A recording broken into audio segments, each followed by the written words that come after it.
ברחמים שויכן במרוימים על נאות תחשב ותספק לדם ישראל שנשפך כמים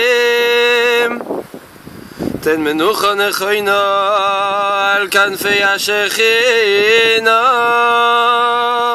במעלות קדושים וטהורים כזוהר ורקיע מאירים ומעזרים לנשמת אחינו ואחיותינו 6 מיליונים מישראל ומתוכם שולמיס בסיינו אנשים נשים ילדים וילדות שנהרגו ושנשחטו ושנשרפו ונחנקו ונקברו חייהם על ידי הנאצים וארורים ועוזריהם ימח שמם כולם קדושים וטהורים בגן עדן תמנוחסם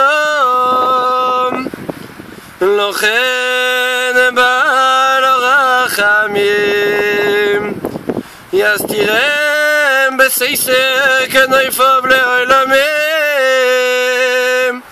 ויצרו בצרוי רחיים אס נשמוסם אדוני נחלוסם ויעמדו בגיר עולם לקיץ היומים ונאמר אמן.